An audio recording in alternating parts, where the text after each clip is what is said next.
In this pod, we'll look at the types of things that influence where a business chooses to locate. We'll mostly focus on retailers operating in physical shops rather than online. Every business needs to choose location, and this will be based on factors that are specific and relevant to that individual business. We're going to run through some of the factors that typically affect where a business is located, and then look at some specific examples.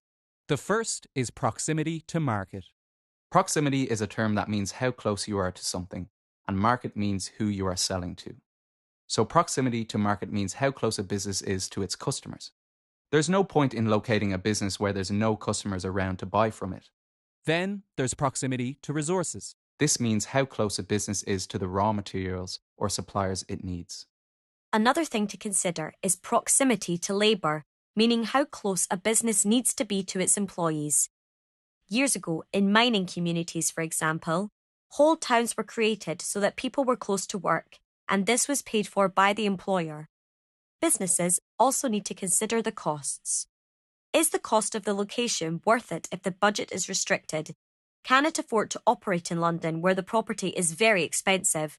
Or would it be better in a town near London where property would be cheaper so the business could make more profit? Competition is also a key consideration. A business may want to be close to competitors to steal their customers, or may wish to try and avoid competitors in the hope of gaining more sales.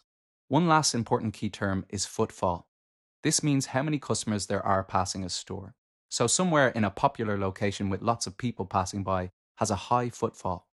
Some businesses rely on passing trade, meaning people going in because they see it on their way past, while others have a good enough reputation that people travel there specifically.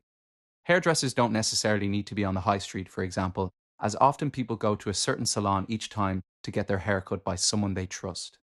Remember, there are many more factors that could influence a business, but this is just a selection of some typical considerations. Think of a clothes retailer like Topshop. They need to be close to the market and they focus on areas with high footfall. Most shops like this will focus on customers walking past to get sales, but they'll have to pay a higher price to get this type of high street location. They're normally happy to be near competition, as it allows them to try and encourage customers away from other businesses. They wouldn't need to be near resources, as most of their stock is delivered from abroad, and as long as there are good transport links, it can be delivered anywhere. Of course, a business like Topshop will get a lot of sales online through e-commerce and may prefer this as it doesn't involve the expensive rates of popular physical locations. Some businesses focus on one aspect in particular when deciding on location. Let's use the example of an ice cream shop. This type of business wouldn't be bothered about proximity to highly trained employees, as most people could be given training to fill this role. Footfall would be the priority. If the shop isn't in a popular location, people won't be travelling out of their way just to buy an ice cream cone. Plus, this type of business is really affected by the seasons, so it may be worth trying to get somewhere inside, like a shopping centre or a cinema.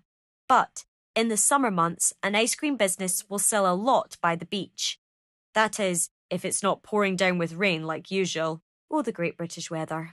The examples we've looked at here have been focused on setting up locations nationally, meaning in the UK, but it's the same internationally, meaning in other countries.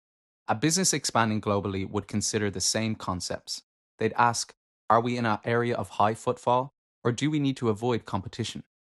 There are some factors that may be more important when thinking about locating overseas. For instance, proximity to labour. Many multinational businesses set up operations in locations where they're near to cheap labour. There may even be legal regulations or trade blocks to consider. Different countries have different legal regulations, and some businesses may choose to set up where legal regulations are more relaxed. Some countries don't allow trade with certain other countries, so it's worth finding out all of the legal details before setting up a business abroad. Remember that location is important for businesses to get right. A business could choose somewhere with excellent footfall, but it might simply cost too much to maintain. Or they could pick somewhere that has excellent access to materials, but then they might not be close to their customers.